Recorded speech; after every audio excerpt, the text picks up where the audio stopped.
All right, so I tried intermittent fasting for 30 days. Here's how it went. A closer look at the latest diet craze to sweep the nation called intermittent fasting. That's right. It involves eating only during specified windows of time each day. I feel like at this point we've all at least heard of intermittent fasting. It's become one of the most favorable eating trends for many people to do because it doesn't necessarily revolve around what you eat, but more so when you eat. Basically, you set yourself a window during your day that you can eat, and then the rest of the time, you're fasting.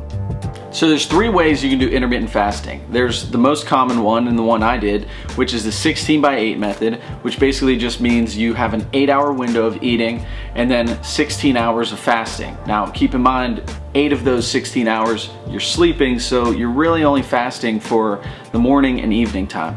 The second one is eat, stop, eat, which basically means 1 or 2 days during your week, you fast for 24 hours and then the rest of your week you eat regularly. And the third one is called the 5x2 method, which means 5 days out of your week you eat your regular amount of calories and then 2 days you eat only about 500 to 600 calories on those 2 days. What if I told you that breakfast being the most important meal of the day was wrong?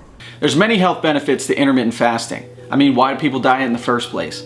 Lose weight, feel better, look better. Intermittent fasting helps all of those things plus more. The cells in your body begin to repair, which fight against diseases. Your body's growth hormone skyrockets, which facilitates fat burning and gaining muscle. The insulin level in your blood drops, which reduces your risk of type 2 diabetes and also facilitates fat burning as well. And they say it can help you live longer. Now, I feel like it goes without saying, but if you're spending your entire window eating nothing but unhealthy junk food, then you're clearly not going to see any benefits. So I tried my best to go out and get some healthy food and eat the best I could throughout this month.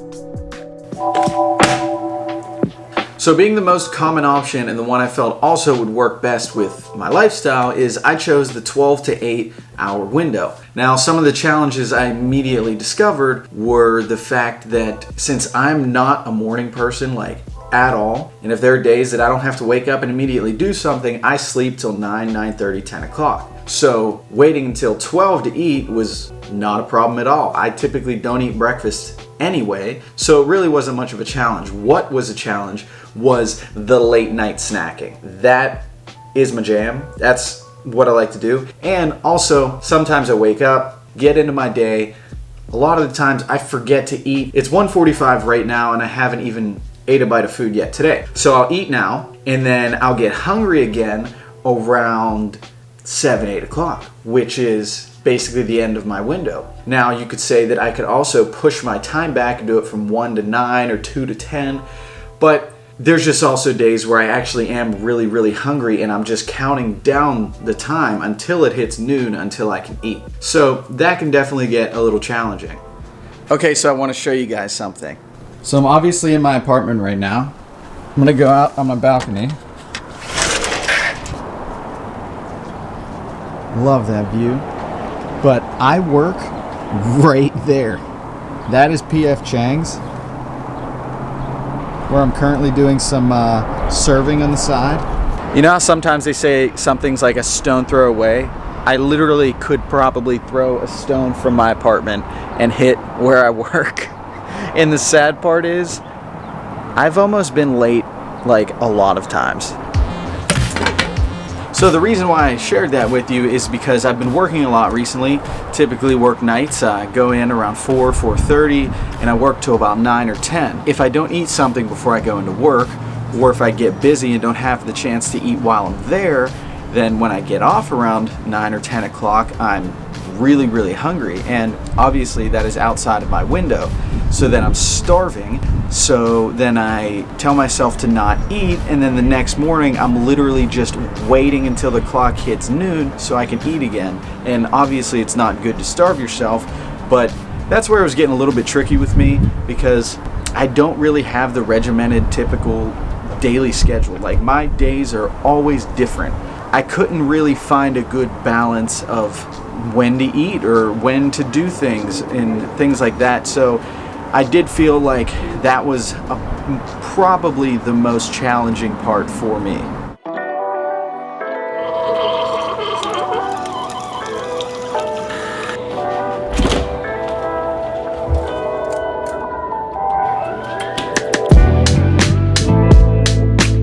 The idea behind intermittent fasting is that by restricting food, our bodies will more quickly and efficiently tap our fat stores for energy. While glucose from carbohydrates is our most direct fuel source, we burn fat for energy when glucose isn't available. This happens more during times of food deprivation. So just like the keto diet, intermittent fasting puts your body into a state of ketosis. So when it runs out of carbs to burn, it turns to fat, which ultimately leads to you losing weight.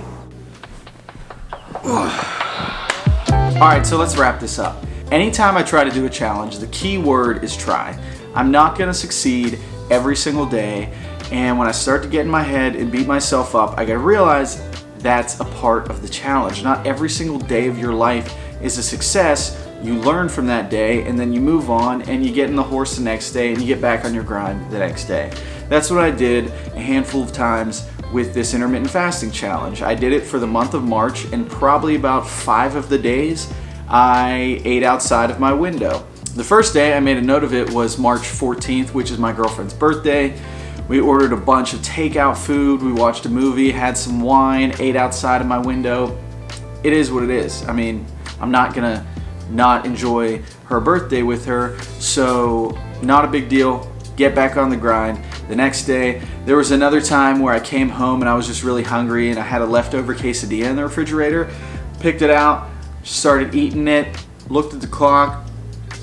I had the biggest brain fart. It was after 8 o'clock, it was outside of my window, and I'm just slamming a friggin' quesadilla. So, things like that. I mean, ultimately, I do think intermittent fasting is a good thing if I get on more of a regimented eating schedule. Clock strikes 12, Jordan, you gotta eat, and eat sustainable food. There was many times, many 8-hour windows where I would just not really eat enough sustainable food, so that on my 16-hour fast, I'm really, really hungry, and then just watching the clock the next day until I can eat again, and then probably overeating because I didn't eat enough the day before, and that was definitely challenging, but I feel like if I could get on more of a regimented schedule of eating and what I eat during my window, then it would ultimately work a lot better for me. But I guess that's it. I won't take more of your time. Thank you for watching. If you're still watching, I appreciate it. Hit the like button, hit the subscribe button, and come back for more videos. I'll see you then. Peace out. Oops.